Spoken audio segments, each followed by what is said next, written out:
Our next guest is someone who has immersed himself in poetry in its purest classical form. From villanelles and sonnets, odes and dramatic monologues, hymns and blues, Anand Thakore has written a prolific collection of poems in his career. His unique talent in the field is elaborated through his use of the perfect tempo and tone to suit the themes. Here's In Praise of Bone with Anand Thakore. Welcome, sir. I am here today to read from my sixth collection, which is called In Praise of Bone. Many people have asked me why I called it In Praise of Bone, and actually it's a title lifted from a very early poem I'd written in my in my 20s. But looking back at my work in my 50s, I thought that bone represented something central to my perceptions of art. The obvious connection with death, but more importantly than that, a very early fascination with the underlying structures of things, what lies below the surface and gives things form. Form being a very important part of my aesthetics. In Praise of Bone has some new poems, I wish there were more, written over the last 4 or 5 years, but also selections from my earlier books,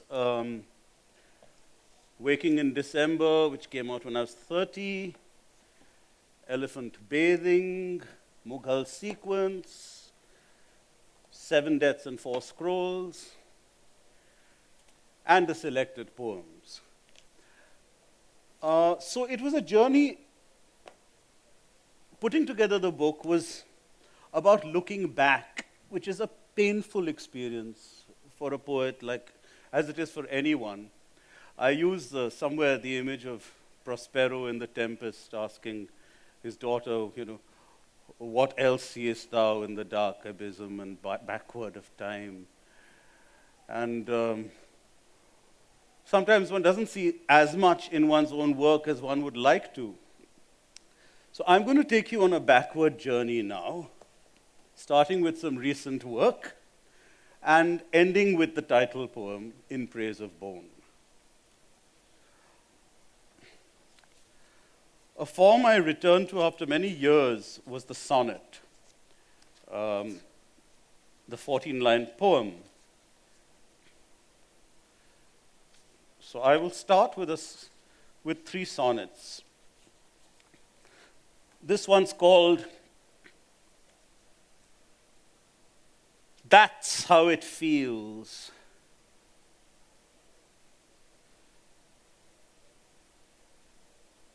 You claimed you preferred the safety of public spaces, to appear at bookstores, a park, a hotel pool. I had grown attuned to your frequent assaults on sleep, till late last night you chose to blast the rule and accost me in a room where only you could see me. Your eyes held mine with a stare hell-bent on slaughter. I recall a feverish ripping of shirts, the pressure of nails on astonished skin, but little thereafter,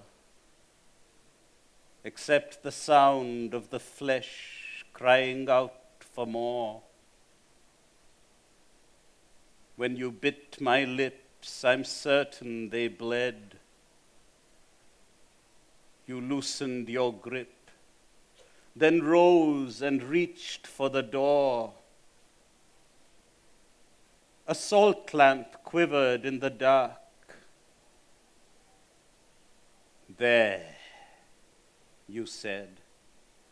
I told you one day you'd get what you've always longed for. That's how it feels to get fucked awake by the dead.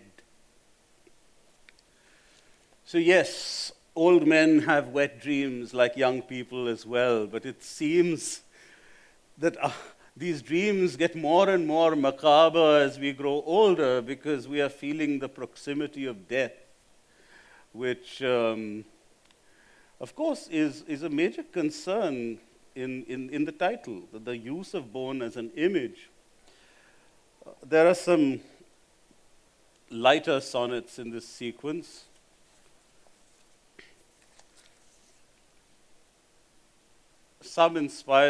One inspired by an object that I became acquainted with as a young child. I won't tell you what this object is, except that it is round. So I want you to imagine something round while hearing this sonnet.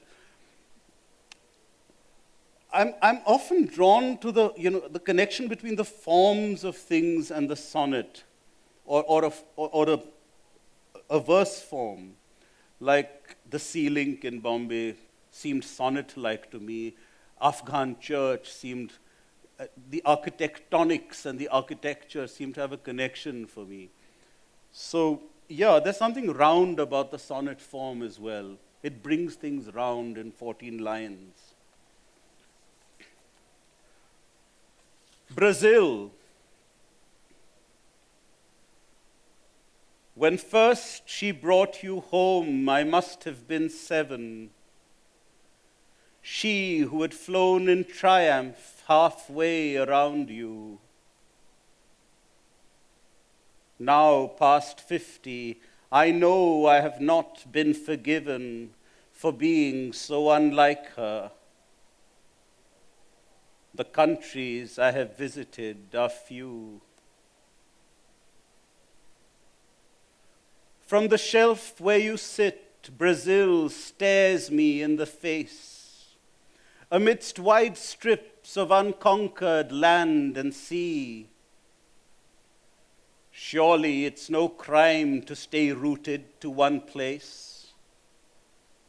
I have moved in ways she could never understand, gazing at what's right here as it sees from an airplane. And there's some comfort there, though I remain drawn at times to that glorious curve she drew, traversing with a single finger one half of you, the circle she began and left me to complete. Wiser by far, mother, not to compete. So I suppose you've guessed what the object is by now. No guesses yet? A globe, yes. Sorry, I thought somebody said no. Yes, of course. It's not that difficult. Okay. I will read 2 more poems from the first section. During the lockdown, I had this sense of being imprisoned behind the walls of my house and assailed by an invisible enemy. And I was reading a lot about European history and the fall of Constantinople and the Turkish conquest of Constantinople, if you want to see it that way, from the Eastern point of view, in 1453.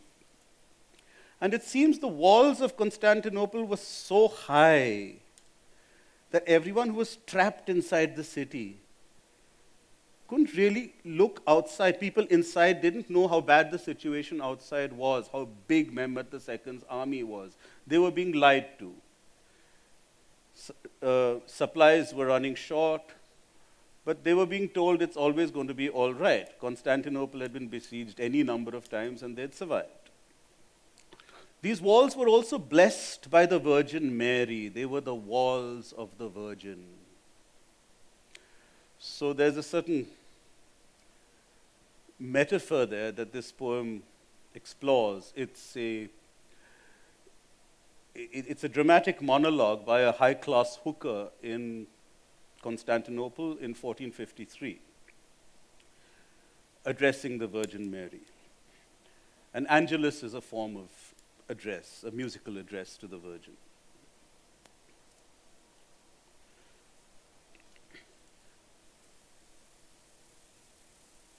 Angelus of a Byzantine courtesan,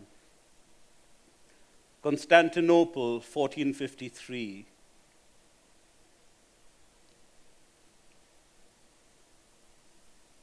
Virgin Mary, have pity on us whores, on women sequestered in your city's exquisite bordellos, now too famished to work. Have pity on our pimps. The king's men hoard what little remains of our Genoese grain, and hunger now walks through our city with the face of a Turk. Our resilience dwindles, our bastards starve. A red moon rises over the Hagia Sophia, above the red apple, the Bosphorus, Galata, mocking our battlements. The few ships still moored in the Golden Horn, and Venice, for sure, has now abandoned us. Be with us through this night, Lady, us vermin of the night. And if, before morning, as they now surely will, the virgin gates of your city should finally give way to the pounding of battering ram and heathen cannonade, be still amongst us at that fall, and with those of this city whose stomachs still fatten on guarded wheat. And do not abandon those women whose disdain we have borne, who were married in your churches. We who were bred to feed alike on the varied hungers of Christian and Turk, appeasing each according to his special needs, are better prepared than most for what is now to come. You, Lady, ravished by heaven, sentinel of stern walls, made fecund as you were through no choice of your own, would understand, possibly, better than most, the peculiar fortitude of our tribe. Be present for them when they are raped, Mother, the women who scorned us. Be present for their sons when they are sodomized, husbands, fathers, brothers brought in to watch. Inure them in time as we have been to the torment of enslavement and rape. Instruct them, Mother, in the arts we were raised to study as children. 30% of the population was enslaved. But strangely enough, Mehmet II, I'm just thinking about this, was a highly broad-minded person when it came to religious issues. He allowed churches to function. The Hagia Sophia was converted into a mosque. But the Greek Orthodox Church also functioned under his rule. It was not as if he forced everybody to convert and all that, yeah? Yes, there was rape, there was plunder, and that it only lasted 3 days. And he issued an edict after 3 days saying there was to be no more plundering. All slaves had to be taken within 3 days or something. And, for those times, he was a pretty broad-minded emperor. And I'm also aware that I am, in writing a poem like this, looking at things from a very Eurocentric, Christian, and ultimately colonial point of view. I attempted to start a monologue from the Turkish point of view, But it didn't get off the ground. I must confess, I stopped there. Um, okay, I'm going to read a small poem. Towards the end of my first section, I cheated. I included a translation. So there are two poems borrowed from the saints, which were written for Arundhati Subramaniam when she commissioned me to translate Surdas and Tulsidas for an anthology of bhakti verse. So here's a small, I looked at the Tulsi Ramayana and I was looking for just one doha that I felt I really resonated with at the time. And it was this. I'll read the doha in Braj, in Hindi. Yeah. Ram naam kalapataru kali kaliyana nivasu. Ram naam kalapataru kali kaliyana nivasu. Jo sumirat bhayo bhangte tulsi tulsi dasu. So, in my 20s, I was extremely fond of consuming golies of bhang and stuff like that, and hallucinating on them. And this was the one verse I wanted to translate. You cannot translate a doha like that in 2 lines. You have to expand it and give it a certain contemporary flavor.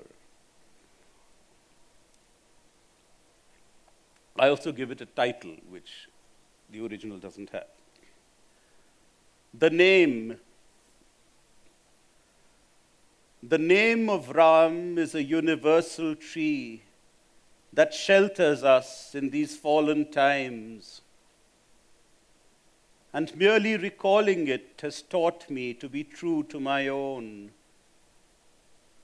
For I, Tulsidas, who was scrawny and dry as a leaf of cannabis, have now turned as green and life-giving as a leaf of the tulsi plant. The name of Ram has brought me to delight in my own.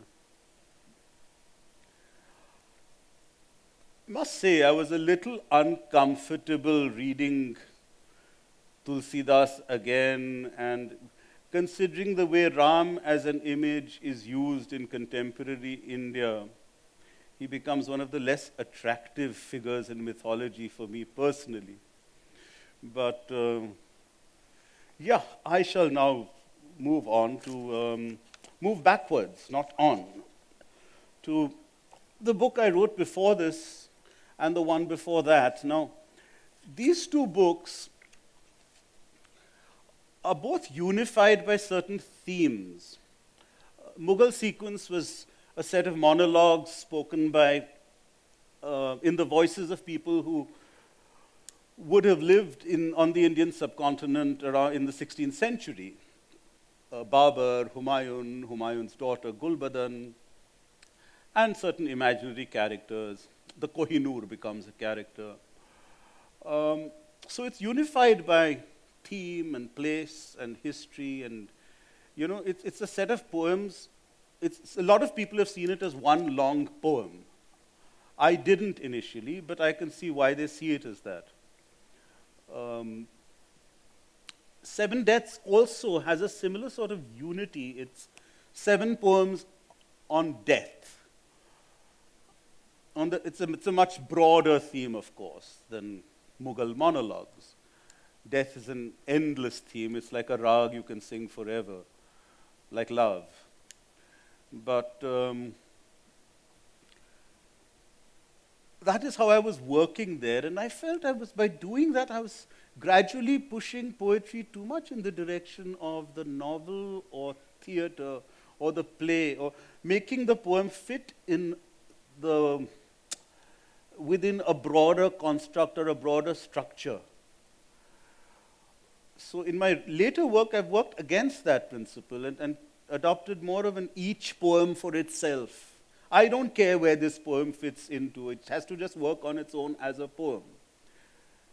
It's not part of a broader, bigger project of 7 poems about death, etc., etc.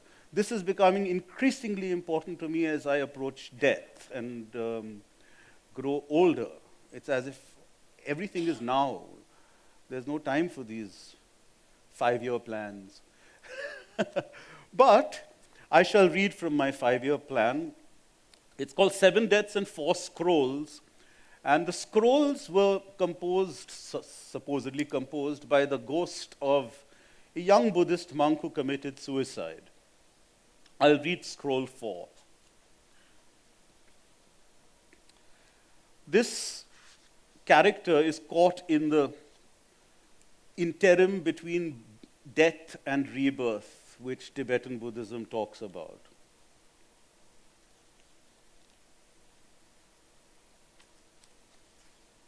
It has a small epigraph from the Times, which I'll read. Buddhist monk hangs self. A 24-year-old Buddhist monk committed suicide at the Mahabodhi Society in Egmore, Chennai on Sunday. Police said the monk did not leave any suicide note, but had written in his diary that he wanted to find peace of mind. He was to catch a train to Bodh Gaya, Bihar, on Monday morning. The New Indian Express, Jan 7th, 2013.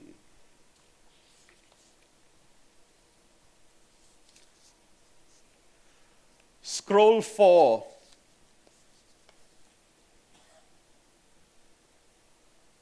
Because being human is more than I have deserved, and to exist is to want something, even in this dimension. I request to be reborn amongst the higher mammals. For to desire is to survive, though I know better now than to place my trust in the prayer of the will, to believe that some range of possible assorted births might lie before one simultaneously for one's own choosing, as shirts once seemed to hang in shopping arcades. Though I am here to surrender the myth of choice, let the fleshless voice that I am wish on while it can. No, not for the wings of mountain eagles, nor, though both have been considered, for the serpent's infinite flexibility, only to be born amongst herds of wild elephants, deer or bison, amongst panthers or whales. For this, because desire is survival, I pray. Make me less than human, but warm-blooded for sure. Let gravity draw me as a single maternal growl from the throat of a mountain bear draws to her breasts her newborn cubs. Receive me, earth. I lose sight of myself and feel your sudden weight.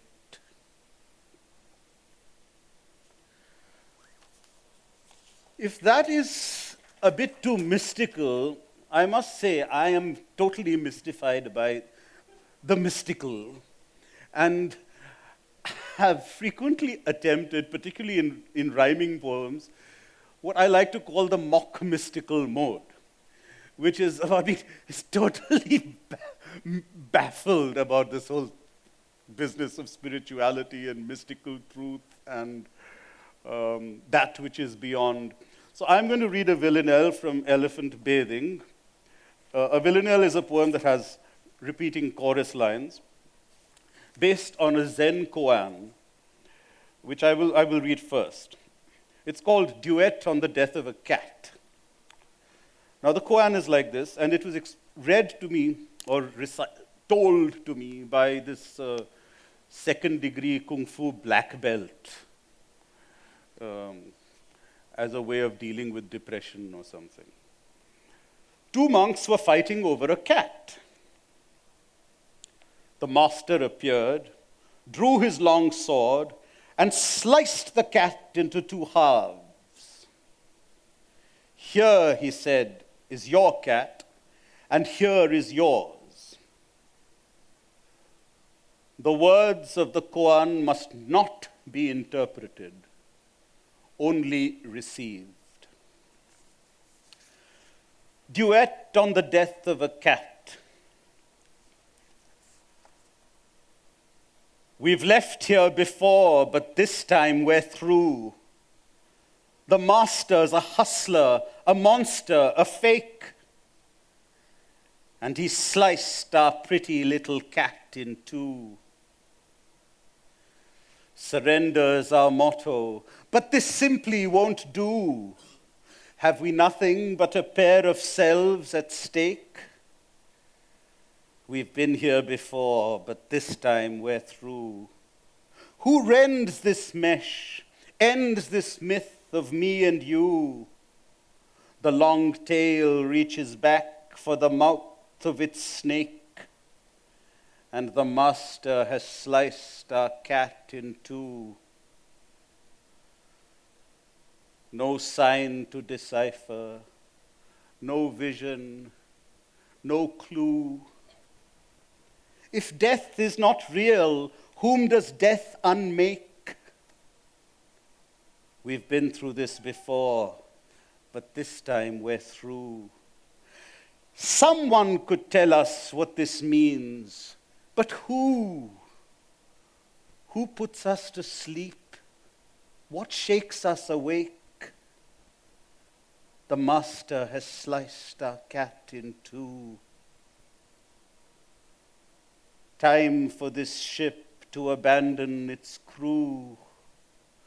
But we're thinking again, the ancient mistake. We've left here before, but this time we're through. The master has sliced our cat in two. I can also be funny, it seems. This critic in France who was reading my work was saying, Anand, when I meet you, you have such a fine sense of humor, and you're always laughing. And when I read your poems, I think you must be the most depressed man on the planet. Like I said, well, that's one of the things that poetry is about. It's about this whole range of emotional experience. And for some reason, it is 80% the darker side of experience that finds its way into my poetry. It's not the lighter side. I've been wondering if I could consciously write happier poetry. All right, how much time do I have left? I have 3 minutes. Okay, so I will now conclude with the title poem, which is In Praise of Bone.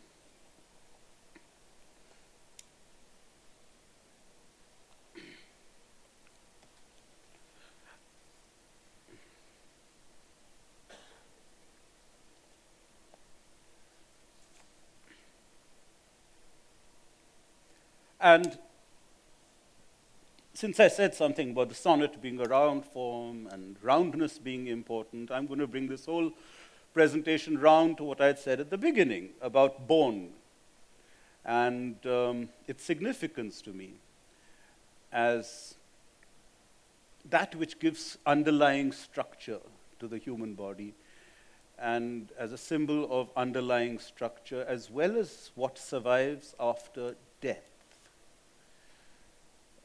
This was a poem I wrote at 23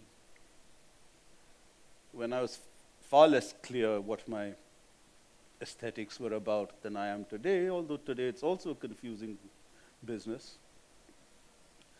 But I'm going to end with a poem I wrote in college, really, at university, when I was at Pune University.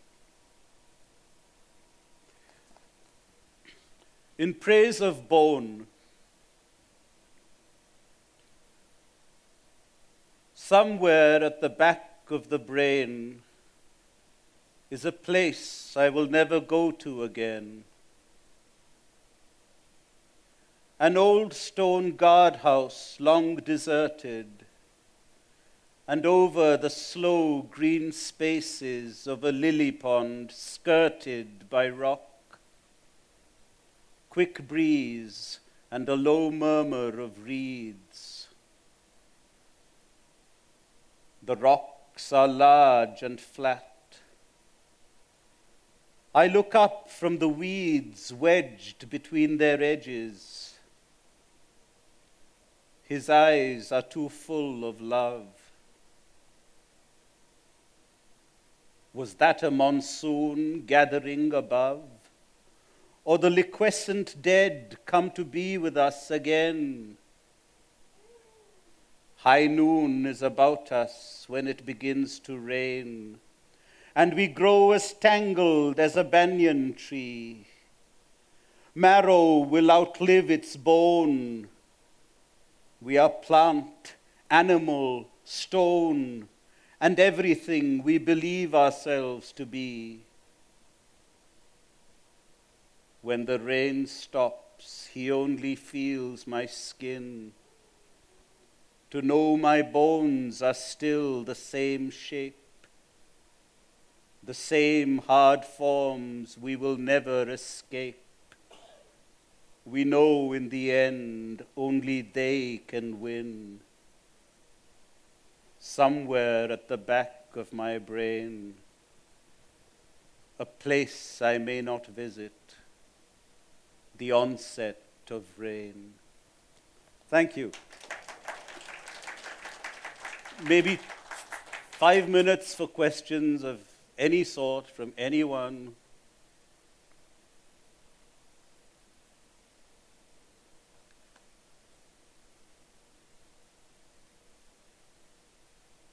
Is there a question? No questions. No questions, Huh? just an appreciation. Oh, please, please, I love appreciation. Yeah, I'm Come on. I feel very blessed to be here and listen to you. It's a blessing to be here sharing my poetry with all of you. It's all a blessing. But I had to live till at least my 40s to discover that. Before, before that, poetry seemed much more like torment than blessing. But one reaches that stage. It is a blessing. Thank you very much.